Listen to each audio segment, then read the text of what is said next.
자, 안녕하세요. 2주차 두 번째 시간 강의를 시작하도록 하겠습니다. 어, 뭐, 첫 시간부터 해서 뭐 강의 계획에 대한 어떤 큰 흐름을 이제 말씀드리고, 또 시에 대한 그 전통적인 한시, 시에 대한 어떤 개념들을 간단하게나마 이제 가장 중요한 어떤 요소를 말씀을 드리고자 이제 해서 강의를 지금 진행하고 있습니다. 앞 시간에도 쭉 지금 이제 시와 뜻 해서 우리들 내면에 있는 생각들을 드러내는 것, 그것이 시다라고 이제 이야기를 지금 이어가고 있고, 그러면서 이제 어, 이번 시간하고 다음 시간하고 이 두 시간 동안 시가 한시의 그 특징들, 시경에서의 이제 유기라고 해서 풍화송 부비흥이라고 하는 이 시경의 유기는 이제 한시에 있어서 가장 기준점입니다.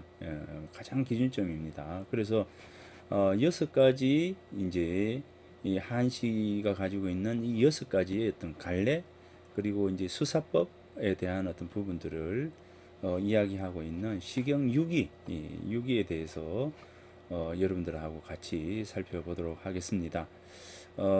이 모든 게 어떤 개론적인 어떤 부분들은 다들 조금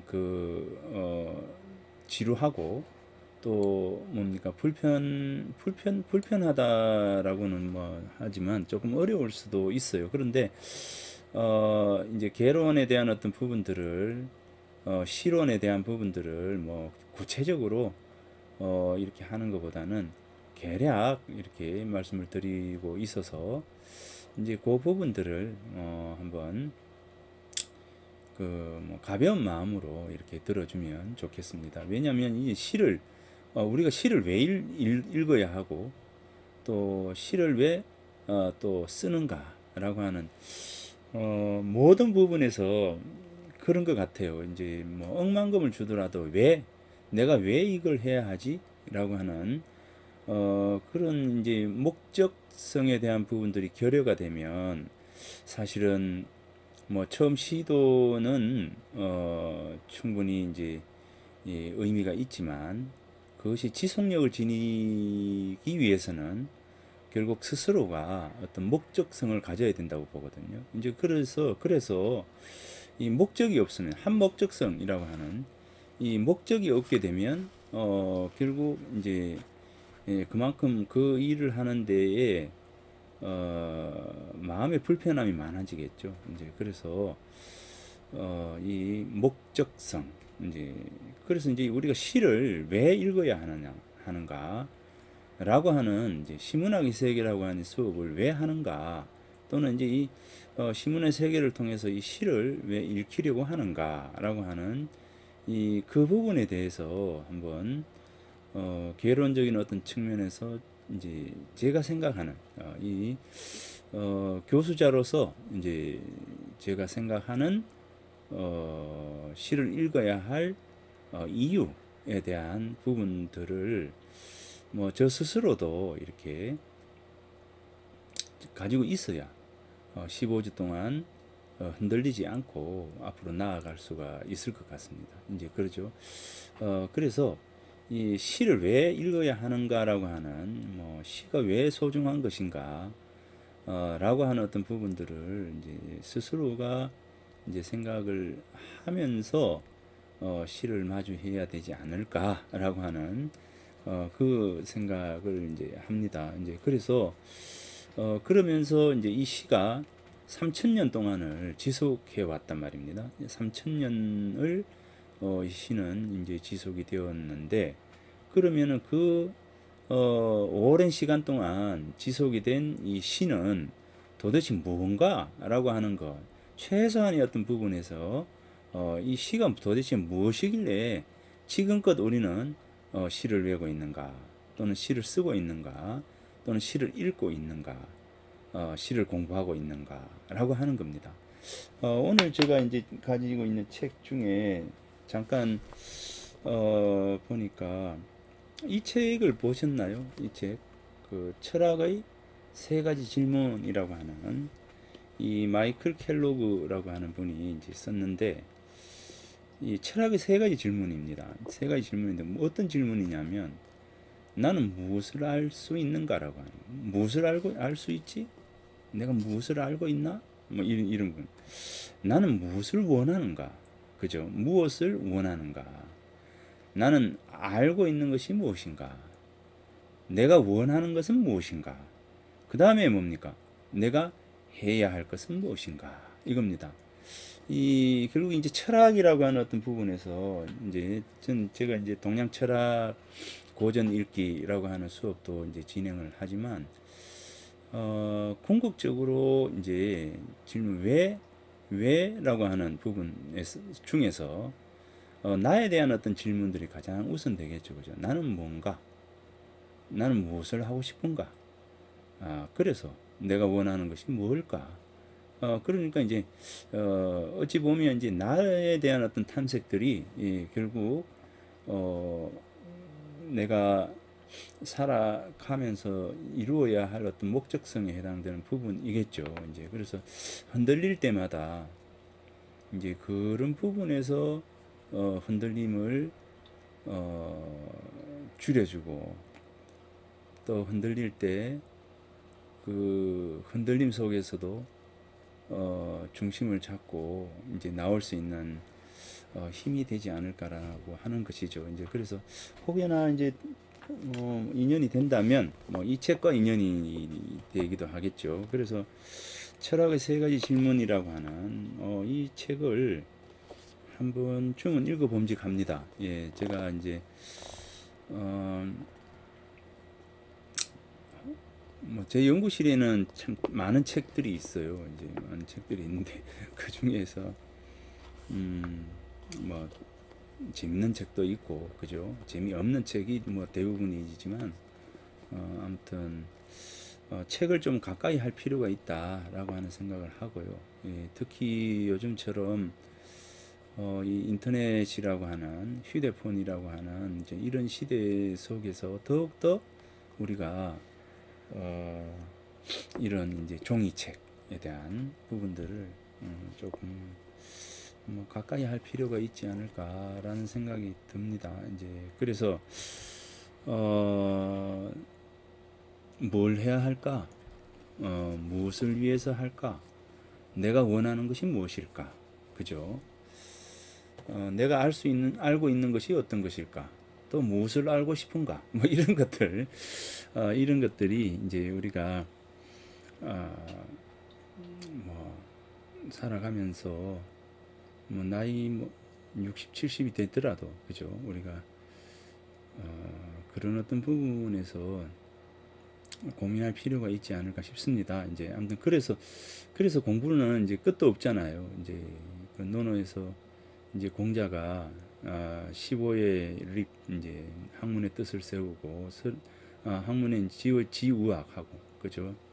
15살에 학문의 뜻을 세우고 30에 이제 학문이 어느 정도 이제 완숙의 경지에 이제 도달하고 그 다음에 40에 이제 부록을 하고 50에 지천명을 하고 60에 이순을 하고 라고 하는데 뭐 단순히 뭐 길을 길을 순하게 한다.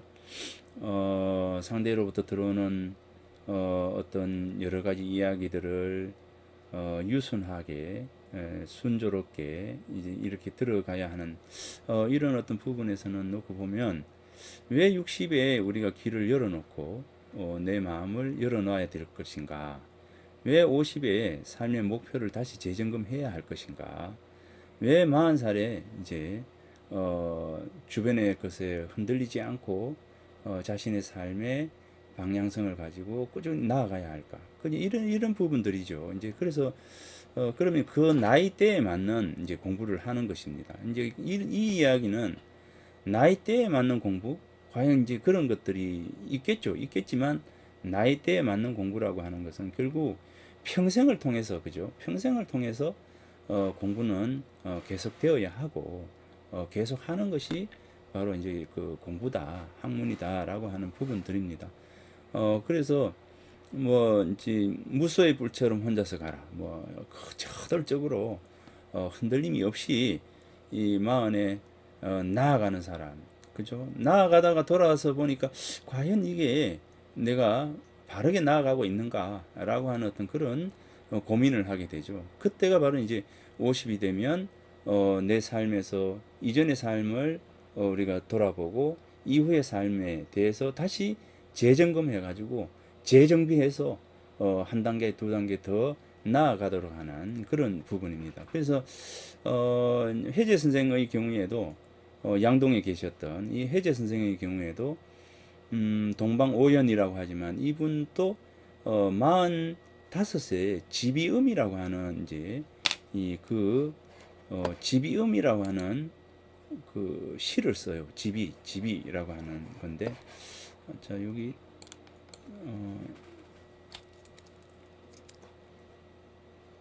여기 지비음,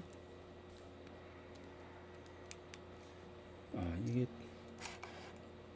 글로 써줘야 되는데, 여기 있습니다. 이 RG자에다가 지비, 안일비자,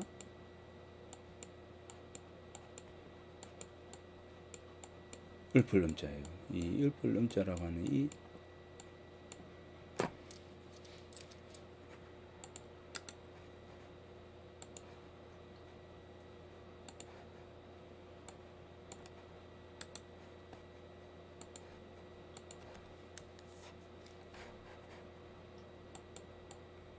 자, 이 지비음을 이제 씁니다.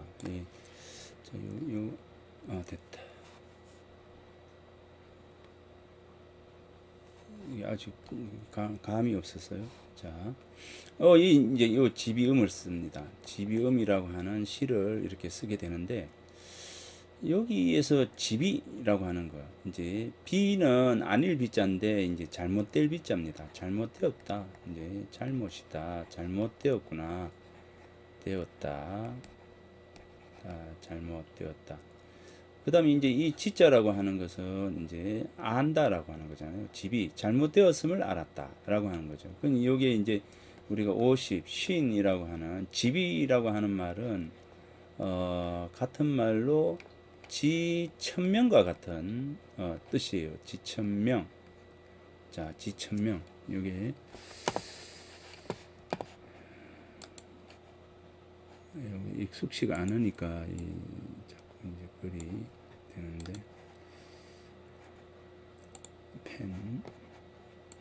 이 천명입니다. 지금 이건 마우스로 지금 쓰는데, 마우스로 쓰는 게 아이고 이랬습니다. 그래서 이 집이라고 하는 말은 지천명이라고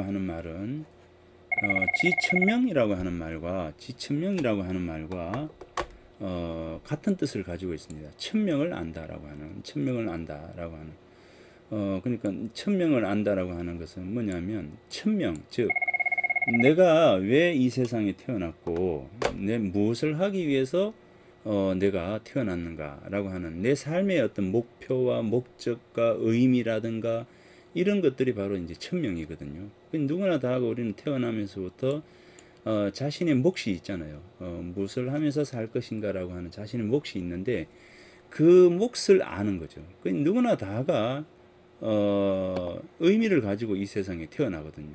너는 태어나서 무엇을 해라, 이런 일을 해라, 저런 일을 해라, 이렇게 의미를 가지고 다 태어나는데, 그것을 50 정도 되면 그것을 알고 못한 부분들에 대해서 남은 삶 속에서 매진하는 것이죠. 이제 그래서 이제 아무튼 이 지천명의 또 다른 말이 바로 집입니다. 집이 지천명과 같은 말이죠. 그래서 50이라고 하는 나이 50에 대한 어떤 또 다른 말이 지천명이고, 또 다른 말이 집입니다. 이제 그러니까 집이에요. 집이 잘못되었음을 알았다라고 하는 집이.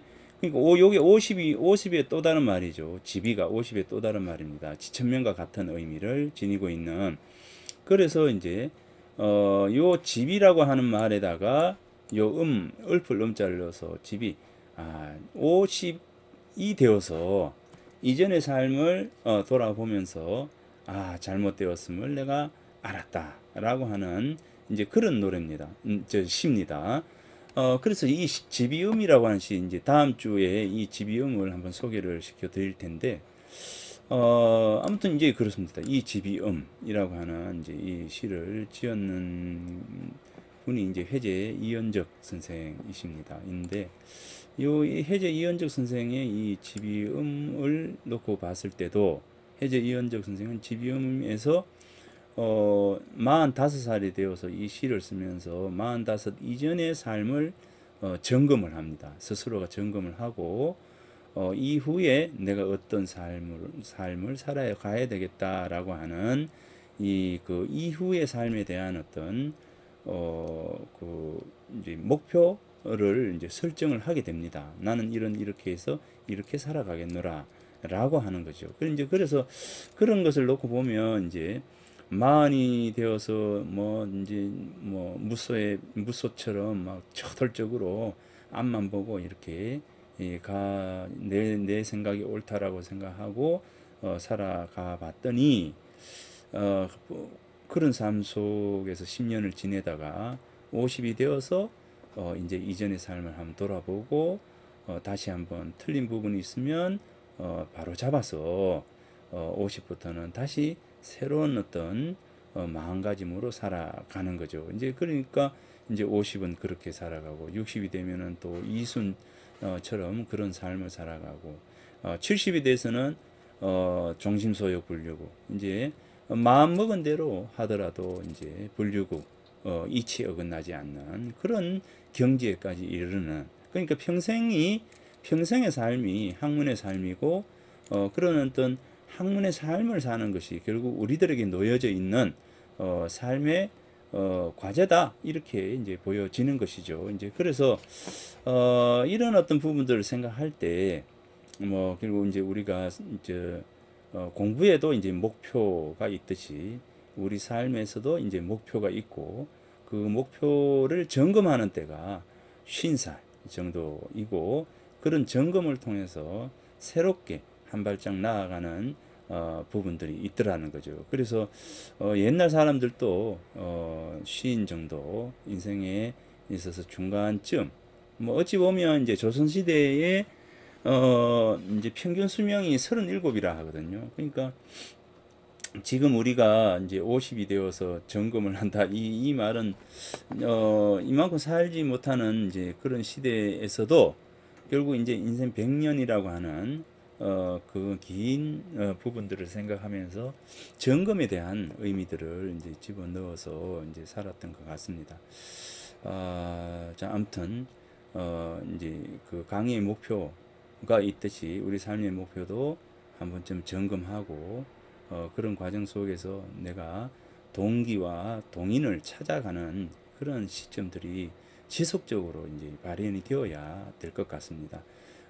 이 시문학의 세계 이 수업 듣다가도 중간에 아이고 그 말이고 맨날 하던 거 이렇게 이런 생각이 들기도 하고요. 이제 모든 것들이 그렇잖아요. 이제 그럴 때 한 번쯤은 다시 흐트러질 때 한 번쯤 스스로가 또 한번 점검하고 돌아보고 이렇게 나아가는 것 같습니다.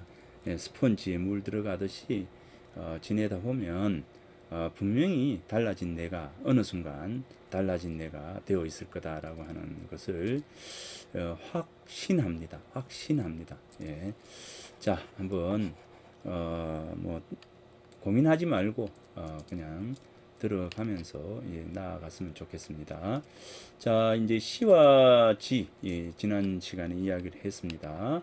그 다음에 이 부분도 지난 시간에 이제 이야기를 했고요. 그래서 결국 이제 우리 마음 속에 있는 이 부분들을 어떤 방식으로 이렇게 해 나갈 것인가 라고 하는 부분들이 결국 이제 우리가 시를 통해서 이런 것들을 생각할 수 있다라고 하는 것이고요. 자, 여기서 이제 시의 현형성에 대한 부분들을 이제 지난 시간에 이제 한번 했었습니다. 시라고 하는 것은 내 마음 속에 있는 흥을 일으키는 것이고, 그죠? 흥을 일으키는 것이고, 그 다음에 이제 사물을 보도록 하는 것이다. 관찰을 하도록 하는 것이다. 라고 하는 겁니다. 관찰하는 부분입니다. 무언가를 쓰려고 하면 뭔가에 대한 어떤 고민이 있어야 되잖아요. 이제 그런데 그 고민은 우리가 망상이라든지 상상이라든지 관념 속에서의 어떤 그 생각들이 아니라 어떤 대상을 통해서 일어나는 생각이거든요. 대상을 통해서 일어나는 생각이에요. 그러니까 이 대상을 어떠한 방식으로 들어봐야 될 것인가 라고 하는 부분들입니다. 그러니까 자세하게 그렇게 볼 필요가 있다는 겁니다. 아마 D산을 지난주에도 한번 다들 올라가셨을 텐데 이미 이 산에서는 진달래가 피어 있죠. 몽우리가 피었고 그렇습니다.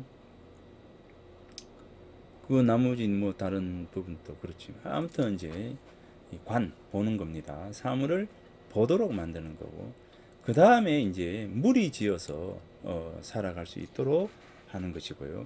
이제 그 다음에 또 하나는 이제 이 시를 통해서 원망스러움, 즉 이제 비판에 대한 어떤 부분들이 이 시에 담기게 된다라고 하는 겁니다.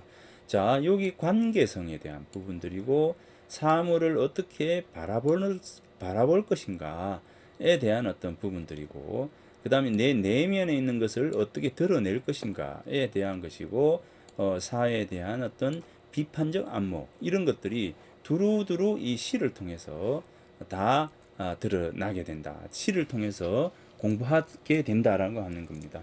그러니까 시에 대한 공부는 결국 그냥 관념의 공부가 아니라 어떤 대상을 바라보고 함께 모여서 이야기하고 그 다음에 사회를 어떤 시각으로 바라볼 것인가에 대한 어떤 부분까지도 이 시가 시를 통해서 배울 수 있다라고 하는 겁니다. 자, 이렇게 되니까 어떻습니까? 이렇게 되니까 이런 어떤 고민을 통해서 결국 우리들의 생각이 바른 방향으로 간다는 거예요. 바른 방향. 우리가 고민이 없으면 바른 방향을 찾기가 어렵습니다. 그런데 고민을 하게 되면 바른 방향으로 나아갑니다. 자, 요 바를 정자도요. 하나 일자에 그칠 지자입니다. 이 그칠 지자. 이 그칠 지자거든요. 이 그친다라고 하는 그칠 지자의 경우에는 그칠 지자는 결국 뭐냐면 그칠 지자는 뭐냐면 지어시 불천입니다. 바른 것에 옳은 것에 머물러서 뭡니까? 옮겨가지 않는 거. 옳다 여기면 그 길에 딱 서 있는 겁니다. 이제 이 지는 발이 모양입니다. 발을 디디고 딱 멈춰서 있는 요게 바로 이 지거든요. 그래서 이 지 바르다라고 하는 것은 옳다라고 여기는 것에 머물러 가지고 옮겨가지 아니하는 것. 그것이 바름입니다. 그래서 여기 하나 일자는 한결같이 이렇게 되는 거죠. 한결같이 옳은 것에 머물러서 옮겨가지 않는 것. 즉 그렇게 되면 이제 이 바른 방향으로 나아갈 수 있다라고 하는 것입니다. 그래서 이제 이 바를정이 되는 겁니다. 자, 그러니까 이제 생각을 바르게 하는 것, 생각을 바르도록 하는 것. 무엇을 통해서? 자, 비판적 시각, 사회를 보는 관점, 그리고 사람들과 어울려서 함께 소통하는 것. 그리고 뭡니까? 이 사물을 관찰하고 그 속에서 의미를 찾아가는 것. 그리고 내 안에 있는 나를 발견하는 것. 이런 것들이죠. 자, 이렇게 되니까 시가 이런 것들을 다 가지고 있다. 포함하고 있다. 라고 하는 겁니다. 그러니까 시 300편, 이 305편이죠. 시경 305편을 이러니 폐지하니 305편을 딱 모아가지고 주제가 뭐냐, 메시지가 뭐냐, 이렇게 이야기할 때 한마디로 이야기한다면 바로 뭐냐? 사무사다. 이렇게 이야기하는 겁니다.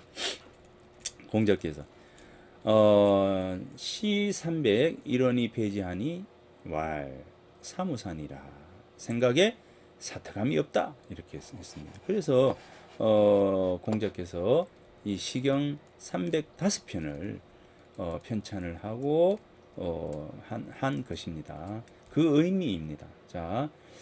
자, 그래서 이제 지난 시간에도 이야기했다시피 악부가 있었다. 한나라에는 시를 뭡니까?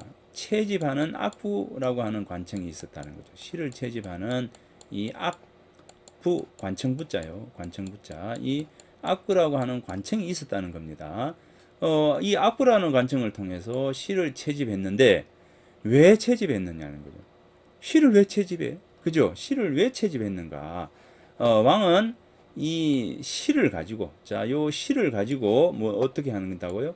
정치의 득실을 알아서 스스로 고민하고 고찰하고 서로 이야기하고 하면서 어떻게 해요? 세상을 바르게 되도록 다스렸다. 이 이야기입니다.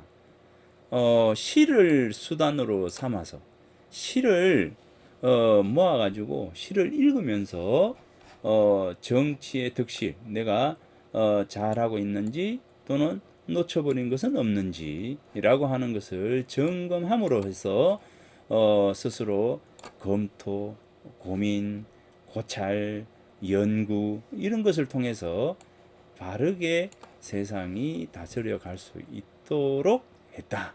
이 이야기입니다. 그래서 이 시가 굉장히 그런 측면에서 엄청난 효용성을 지니고 있는 것이죠. 자, 앞서 이야기했던 것처럼, 자, 뇌물을 다스리는 자는 물기를 터서 바르게 하고 사람들을 다스리는 자는 널리 알려서 말을 하게 해야 한다. 그러므로 다스리는 자는 다스림과 다스려짐을 듣고자 하며 가장 높은 지위의 벼슬에 있는 자에서부터 낮은 위치의 선비에 이르기까지 어떻게 해요? 그들에게 시를 지어 바치게 했다 이겁니다. 시를 지어 바치게 했다. 시를 써라 라고 하는 것이죠. 자, 시를 써라 라고 하는 겁니다. 왜 시를 쓰라고 하는 겁니까? 시 속에는 시는 결국 가히 흥하며 가히 관하며 가히 군하며 가히 원하며 여기에다가 더하는 게 뭡니까? 이지사부하며 원지사군하야 다 식어 조수 초목지 명이라 이렇게 여기에까지 이제 있는 겁니다. 이제 공부까지 하는 거예요. 이제 새나 짐승이나 초목의 이름까지도 이 시를 통해서 배우고 알게 된다는 겁니다.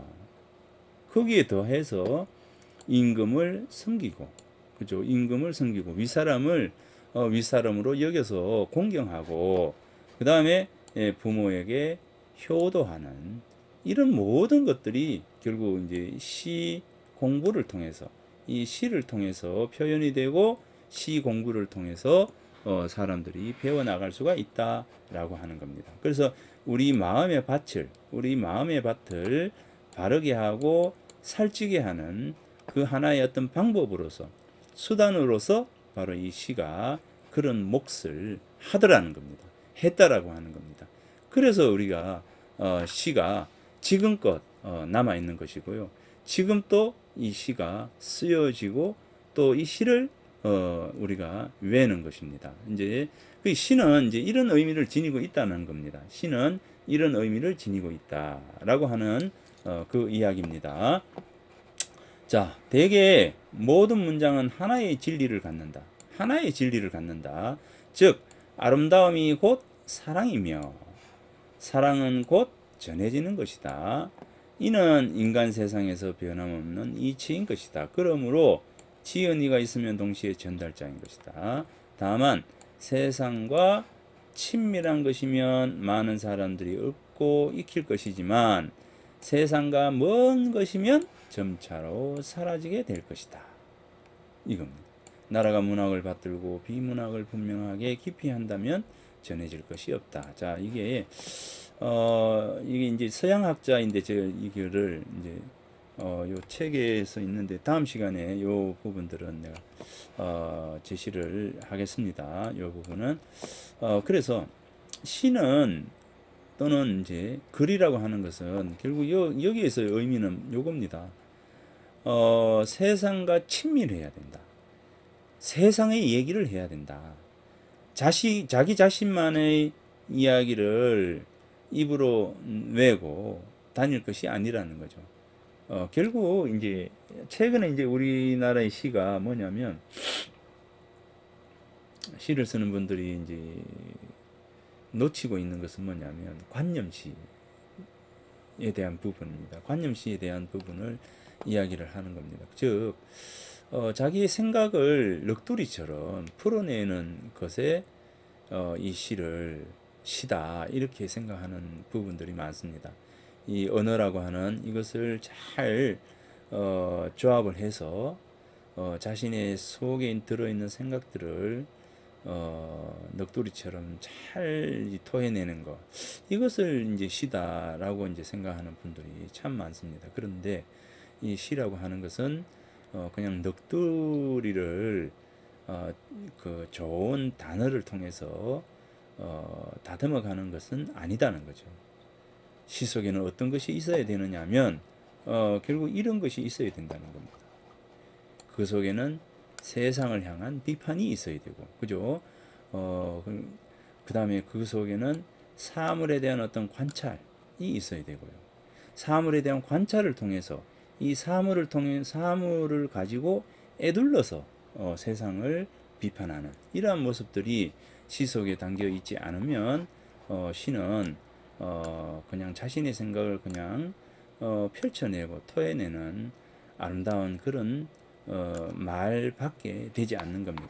자, 이 부분이 바로 이겁니다. 세상과 친밀한 것이냐, 세상과 함께 하는 것이냐, 아니면 세상과 더불어 달리, 세상과 달리 나아가는 것인가. 옛날의 인문학이, 옛날의 인문학이 아니라 60년대, 70년대, 80년대를 통해서 인문학이 이 대중과 멀어지게 됩니다. 그 이유는 뭐냐면 결국 인문학이 사람에게 내려오지 않았다는 것입니다. 사람과 가까이 하지 않았다는 것이고, 사람이 이야기할 수 있는 인문학이 아니었다는 거죠.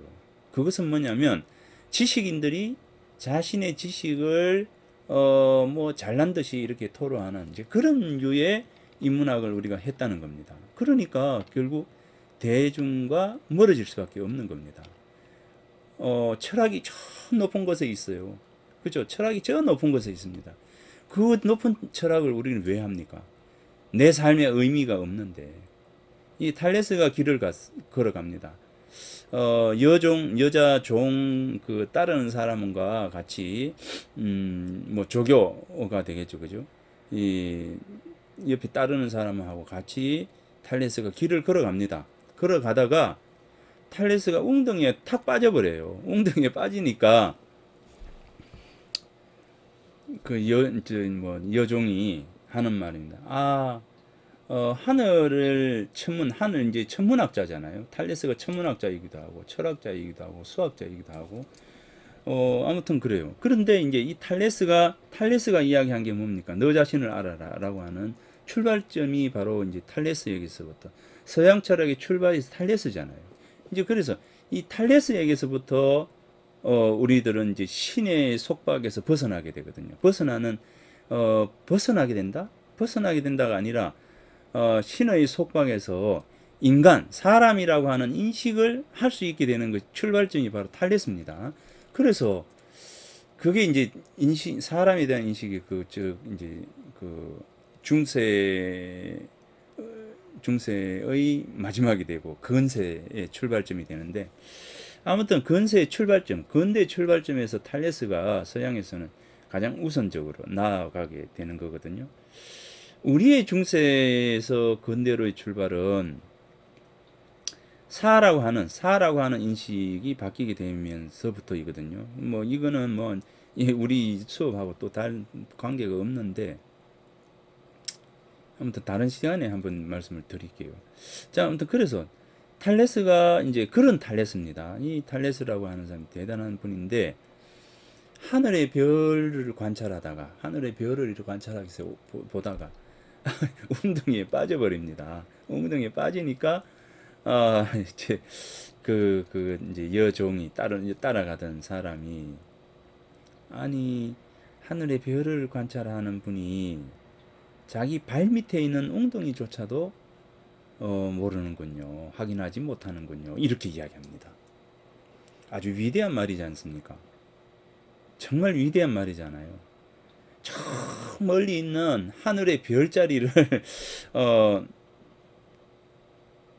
고민하고 확인하고 관찰하고 거기에 대해 의미를 부여하고 이렇게 하는 사람인데 자기 발 밑에 있는 웅덩이를 못 봤다는 겁니다. 저는 이제 이게 그 80년대까지의 우리나라 철학자, 인문학자들이 이 지니고 있었던 오류라고 저는 생각을 합니다. 그래서 뭐 대단한 어떤 일을 한다고 인문학이 뭐 대단하다고 뭐 70년대 해방구인 다방에 앉아서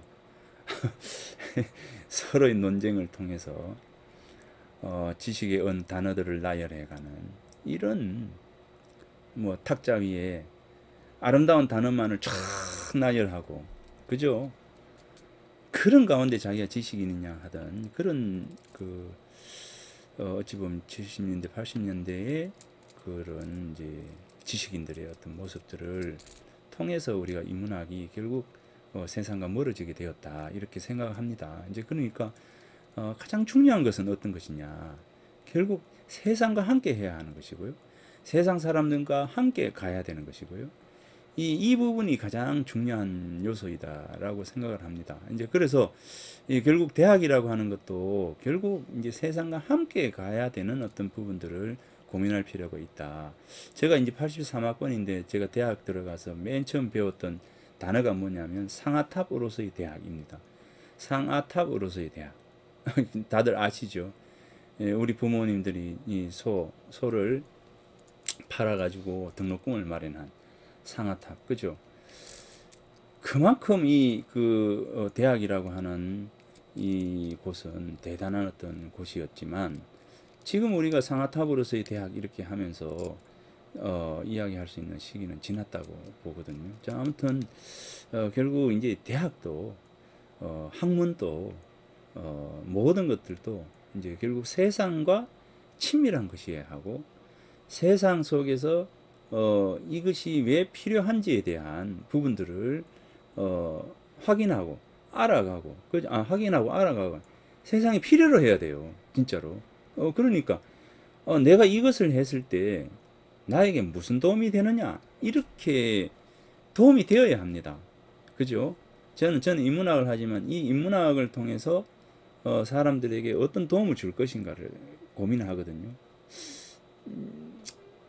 고민을 합니다. 그래서 뭐 나만의 어떤 존재 이유를 찾아가고 있는데 그래서 최소한 요 작은 시간들이라도 좀 의미가 되었으면 좋겠다라고 저 고민을 많이 합니다. 사실은 고민을 많이 합니다. 그런데 그 고민들이 의미로 다가갔으면 좋겠습니다. 자, 어찌됐든 세상과 친밀한 것이면은 많은 사람들이 읊고 익힐 것이다. 세상과 거리가 먼 것이라고 하면 점차 사람들로부터 멀어져 갈 것이다. 이거는 뭐 인간살이에서 이거만큼 정답이 없잖아요. 인간 삶에서 이만큼의 정답은 없다고 봅니다. 자, 그래서 이 시도 마찬가지입니다. 다시 돌아가더라도 보세요. 나와 시는 한 몸이 되고, 그죠? 한 몸이 되고. 나는 세상을 바라보는 창구로서 이 부분들을 보고, 그리고 세상 사람들과 어울리는 창구로서 이 시가 되고, 세상을 바로잡기 위한 비판의 칼날을 들이대는 이 부분이 바로 이 시라는 것이죠. 시라는 것입니다. 뭐 시는 결국 이제 예전에 어른들이 배웠는 게 시를 배우고 문을 배우고 시문, 산문과 요 우문으로서의 시 이 두 개밖에 더 있었습니까? 그죠? 그러니까 이제 이 두 개를 통해서 우리가 세상을 바라보고 세상을 변화시키고 세상을 어떻게 이제 하는 부분들입니다. 자, 그러니까 세상과 유리된 채 존재하는 모든 것들은 결국 어, 헛된 것이다, 허망한 것이다 라고 하는 그 이야기를 이 실론에서도 하는 겁니다. 공자가 이 이야기를 했다는 거죠. 공자께서. 우리는 얼마만큼 공자보다 나아졌을까요? 이제 그 질문을 한번. 자, 이게 이제 논어에 나오는 얘기인데, 자, 이 공자가 이제 백어라고 하는 이제 아들이 있었습니다. 이 아들에게 시와 예를 가르치는 그 이야기입니다.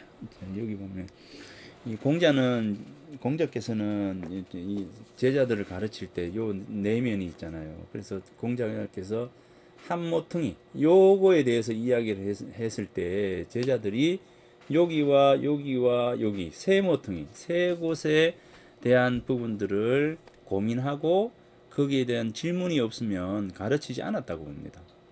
않았다고 본다는 게 아니라 가르치지 않았다고 합니다. 그죠? 그 이루하여 한 가지를 들어가지고, 그죠? 한 가지를 들었을 때 세 가지로서 고민하지 않는 제자들에게는 가르치지 않겠다라고 했던 인물이 바로 이제 공자입니다. 그 공자가 진강이 백어에게, 즉 공자의 아들에게 이제 묻습니다. 공자의 아들이니까 아버지에게 뭔가 특별한 것을 배웠으리라 생각을 하는 겁니다. 생각을 했어요. 이제 그래서 진강이라는 사람이 백어에게 그대는 아버지로부터 남다른 가르침을 받은 적이 있느냐라고 물어요. 그러니까 이제 백어가 없었다. 내가 아버지가 공자지만 공자인 아버지로부터 나 특별한 것을 배운 적이 없다. 자, 없었다. 언젠가 혼자 서서 계실 적에, 자, 이거는 이제 공자께서 이제 관찰력이 뛰어나잖아요. 세상을 예의주시하는 것도 있지만 어떤 사물을 예의주시하는 부분도 있고 스스로 사색에 갇힌 경우도 많고, 아무튼 이제 혼자 서서 계실 적에 내가 뜰 앞을 지나자 아버지께서 나에게 시를 배운 적이 있느냐? 이렇게 묻는 거죠. 시를 배운 적이 있냐? 이렇게 물었다는 거죠. 그러니까 이제 이 백어가 시를 배우지 못했습니다. 이렇게 이야기하는 겁니다. 아니요, 아직 아버지 시를 못 배웠습니다. 라고 하니까 공자께서 시를 배우지 못했으면 남과 함께 이야기할 것이 없다. 이렇게 이제 이야기를 했습니다. 그래서 이제 이야기했죠. 시를 배워라. 시를 공부해라. 라고 이제 엄명이 떨어졌어요. 이제 그래서 이제 이 백어가 물러나서 혼자 있으면서 이 시를 배웠다 합니다. 시를 배웠습니다. 다시 어느 날입니다. 다시 어느 날 홀로 서서 계실 적에 내가 뜰 앞을 지나는데, 이번에는 뭐라면 예를 배웠니? 예를 배웠냐? 그죠? 예를 배웠냐? 이렇게 묻길래 아니요, 아직 배우지 못했습니다. 라고 하니까 가서 배워라, 공부해라 라고 한 겁니다. 그래서 물러나서 예를 배웠다는 거예요. 그죠? 예를 배우지 못했으면 나설 수 없다. 할 수 없다. 세상에 나와가지고 반듯하게 설 수가 없다는 거죠. 반듯하게. 자기가 서 있는 위치를 모르기 때문에. 예라고 하는 것은 뭡니까? 내가 있어야 할 자리를 분명히 아는 것이죠. 그죠? 이건 관계성이거든요. 이제 우리가 논어나 맹자나 대학이나 중용이나 해서 사서 삼경 뭐 특히 이제 논어라고 하는 것을 놓고 봤을 때 이 논어라고 하는 책은 존재론, 즉 존재, 나는 어떤 사람이고 나는 누구인가에 대한 질문입니다. 나는 누구지? 나는 어떤 사람이지? 이게 존재론이거든요. 여기에 대해서 가르치고 또 다른 부분에는 관계론입니다. 관계론. 사람과 사람과의 관계, 내와 세상과의 관계, 그죠? 이런 관계를 어떻게 관계 속에서 어떻게 잘 살 것인가를 가르쳐 주는 책이 바로 논어거든요. 그래서 논어는 두 가지 관점입니다. 첫 번째는 존재론, 두 번째는 관계론, 이렇게 되는 것이죠. 이제 그래서 이제 시를 배운다라고 하는 것은 뭡니까? 자신 스스로가 고민하고 세상에 대한 비판의 시선을 가질 수 있는 그런 부분들이죠. 자, 예라고 하는 것은 뭐냐면 내가 있어야 할 자리를 바르게 알아가지고 세상에 반듯하게 설 수 있는 것입니다. 그러니까 이제 공자가 가장 중요한 것은 뭐냐면 시를 배웠니? 라고 이제 물었고 예를 배웠냐? 물었습니다. 그런데 이제 아직 못 배웠다라고 하니까 예를 배우지 못하면 나설 수가 없다. 세상에 반듯하게 설 수가 없다. 라고 이제 이야기를 합니다. 그러니까 여기 보면 시를 배우지 못했으면 남과 함께 이야기할 수가 없고 예를 못 배운다면 세상에 나설 수가 없다. 세상에 자기의 자리를 알 수가 없다. 자기 위치를 알 수가 없다. 라고 하는 겁니다. 이제 그러니까 푼답게 푼답다라고 하나요? 이제 자기 그냥 지 꼬라지를 꼬라지 그 수업 시간에 꼬라지 그래서 그런데 자기의 위치를 잘 모르는 사람은요 이 온데 뭐 동네방네 아무데나 찝쩍거리잖아요. 이제 그렇잖아요. 나서지 않아야 되는데 불구하고 나서요. 그죠? 뭐 주제를 모른다. 뭐 저도 뭐 주제를 그렇게 잘 아는 편은 아니지만 뭐 아무튼 그렇습니다. 이해라고 하는 것은 자기 주제를 아는 것이죠. 예. 그거잖아요. 이제 자기가 서 있는 곳을 반드시 바르게 아는 것. 자, 그래서 예를 배웠다는 겁니다. 예를 배웠습니다. 들은 것이라고는 이 두 가지뿐이다. 두 가지뿐이다. 입니다. 그래서 시를 강조하고 예를 강조했다. 공자는 정강이 이에 기뻐하며 하나를 물어서 셋을 얻었다. 하나를 물어 가지고 셋을 얻었다. 뭘 얻었습니까? 시, 그 다음에 예, 그리고 뭡니까?